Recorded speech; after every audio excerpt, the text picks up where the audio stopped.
So this film, basically, I mean, I'll have to take it back to the real life Najib. It all started from the life that a man actually lived. This film is based on a real story. And not only is it based on a real story, the person who lived the life that you will see in this film is still very much alive and well amongst us, Mr. Najib Mohammed. Author Benjamin, who discovered or came to know of such a person, immediately wanted to write his life, document his life and make a book out of it. And then Benjamin wrote a book called Aadjeevitham based on Najib's life, and that book was published in 2008. And it was an immediate success, smash hit. To date, remains one of the largest selling books in the history of Malayalam. And as soon as the book was released, I know for a fact that multiple filmmakers, actors, all of us had the thought running that, oh wow, this would make an epic film. But as destiny would have it, the person who got the rights to the book is director Blessy. And as luck for me would have it, Blessy thought I am the actor who should be playing Najib. So that's how the idea behind the film came into existence. It's quite a long story because Blessy and me shook hands and decided that we are going to do the film in early 2009. So yeah, it's been quite a long journey. So yes, from 2008, where Blessy managed to get the rights to the book, to 2024, as we speak, few days prior to the release, it's been a 16-year-long journey. Even back in 2008, 2009, when Blessy first spoke to me about his vision for the idea of Aadjeevitham as a film, it was very big and grand. He always wanted to make this film in this huge canvas, go to real locations and shoot and make it look as organic as possible. So back in 2009, the kind of money, the kind of budget that would be required to pull off something like this was unthinkable, at least from Malayalam. You have to remember that, I'm talking about a period in time where pan-India did not exist. So, the whole terminology called pan-Indian cinema had not yet been invented. So it was quite a challenge for Blessy and me to be able to put a business model in place where we could think of doing a film. It took 10 years. A lot of things changed, fortunately, in those 10 years. Cinema changed in general. Malayalam cinema in particular went through a transformation in terms of how we monetize our revenue streams, etc. And finally in 2018, even though it still remained, as it does today, a very, very big financial risk, we were able to start shoot. So 2018 we started shooting. We first shot the portions for which I put on a lot of weight. So the idea was, since the character required a physical transformation, that I would first put on a lot of weight and then lose the weight so that the change would seem all the more drastic. So I had put on a lot of weight and we shot all those portions. First in Kerala, then we went to Jordan and shot the desert portions where I was required to look fat. And then we stopped shoot, and the idea was that I will be given about 7 to 8 months to lose as much weight as I can. And I ended up losing way more than I anticipated. I ended up losing 31 kilos and I looked like a different person, which you will see in the film. And we went back to Jordan early 2020 and we started shoot on the slim portions in the desert. But unfortunately, few days into the shoot, COVID-19 struck the world and the shoot had to be stopped and everything came to a standstill. We were stuck, the whole crew was stuck in Jordan in the middle of a desert for almost 3 months till we managed to get a repatriation flight and came back to India. At that point in time, Blessy and me, we had no idea what was ahead. We didn't know what was on the other side of the pandemic. We didn't know if we could ever be if we would ever manage to regroup and finish the film. And it was quite heartbreaking because by then we had already invested so much of time, effort, money, everything into the film. But thankfully, although the suspension in shoot was almost 1.5 years, we managed to regroup, go back to Algeria, shoot the escape portions of the film.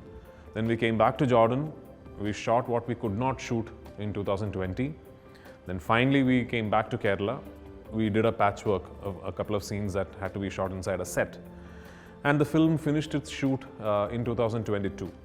And then there was this extensive post-production schedule because we were very, very keen on making sure that this would always remain a zero-compromise film. So every facet of the post-production process, from sound to music to VFX to color grading, everything took a lot longer than it usually does for a film. but the time and the skill and the effort and the money, I believe, can be seen on the screen.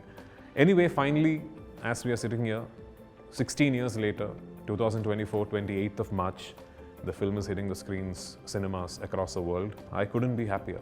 Looking forward to it. So when Blessy and me set out to make this film, obviously there were a lot of suggestions, a lot of opinions on how this could be done in the most efficient manner. And you have to realize that when you're talking of a 16-year-long journey behind one film, even the technology associated with filmmaking has undergone quite a few changes in that time period. So as we started shoot in 2018, we did have the option of thinking of this as a studio film, you know. There were a few people who thought that we should actually put up the set of the Masera in the desert where the animals are held inside a studio floor and shoot it against green mat. And that would be the easier, faster, cheaper, more efficient way to make this film. But one thing Blessy always had in mind was that he wanted to shoot this film in the most organic way possible, to go to the real locations, to make sure that the elements and the actors and the animals all interact with each other. And he wanted the film to be as real as possible. And that entailed a lot of effort and money. And also shooting in a topography like a desert involves taking into account multiple factors that are beyond our control, like light, weather, climate. Blessy even went to the extent, Blessy and Sunil, our cinematographer, even went to the extent of charting each scene and deciding, okay, this scene has to happen within the story at this particular time of the day. So then there were multiple scenes, like say for example, a sunrise scene. The actual sunrise light in the desert would only last for about 15 to 20 minutes as the sun is slowly peeping from the horizon. When the sun comes up a bit, then it becomes very bright in the desert. So you would get about 20 minutes, 25 minutes of this actual early morning light, like just before sunrise. And there are scenes that need to happen in that light in the film. And this would be like one scene shot across 25 sunrises, through 25 days. Same thing for a scene that we thought should happen when the sun is dead on top with absolute top light beating down on the actors. So we got that right. We made sure that the scenes that needed to be shot in a particular time of the day was only shot like that.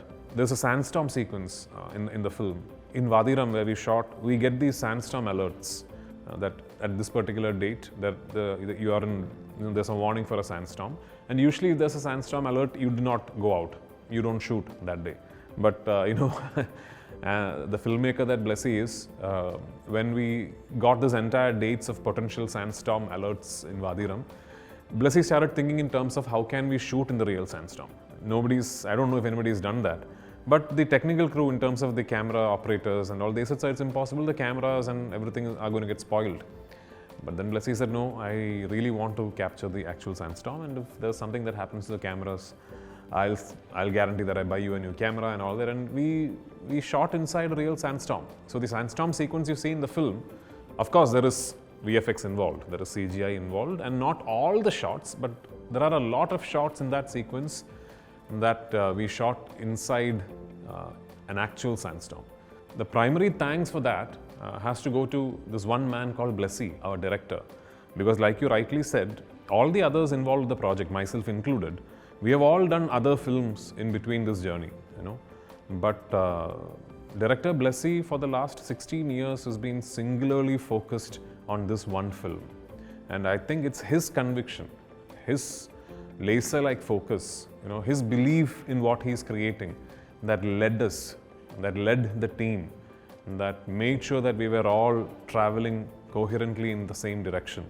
And it's a privilege to have worked with such a visionary leader, such a world-class filmmaker who set aside such a big time, such a big phase of his life to create that one big masterpiece he wanted to. So that's truly inspiring for me. I think Goat Life is mostly about the resilience of the human spirit. And like most survival stories, the common foundation that all these survival stories will always share is the resilience of the human spirit. It's just one man fighting against all odds, all the adverse circumstances to make it out of there. And the fact that it is a true story makes it all the more incredible. More than anything, I think what you will connect with when you watch The Goat Life is that one glorious celebration of the human spirit and the strength of the human mind. I think you'll walk out of the theatres inspired. We are going through a time and age when I think the human mind and our resilience is becoming progressively fragile due to various reasons, due to the age and time that we are living in, due to the fact that our world sometimes exists in something that is not real, like the digital domain. You hear so many stories of people taking their own lives, say for instance, for reasons you think are not strong enough. You read these articles of somebody breaking up with a lover and then committing suicide. To put it in perspective, when you look at someone's life like Najib's, all the adversities that he had to go through, the circumstances that he had to fight against, the challenges that were posed in front of him, when an actual living man can take on so many odds and fight through it and survive them and reach the other end of it and then be able to tell his tale to the world, I think is a truly inspirational figure. More than anything, I think when you walk out of the theatres, I hope and I pray that you feel inspired in life. So this is not a film that has very many characters, but of course the few characters that are in the film all hold pivotal roles within the plot. There is of course Najib, the protagonist that I am playing. There is Hakim, played by this new actor called Gokul. That's a very, very important role in the film. A character called Ibrahim Khadri, extremely pivotal, played by Jimmy Jean Lewis, again a wonderful actor in the film. Then within the film you don't really name their characters because they are only addressed as arbabs, which I think literally translates to owner. So there are two arbabs in the film. The main arbab being played by Talib, again a great actor from Oman, and the other arbab being played by Rick, another wonderful actor from the UAE. Then of course there is Sainu, Najib's wife, his biggest motivation to fight, his biggest motivation to live through those tough days. And Sainu is played by Amla Paul.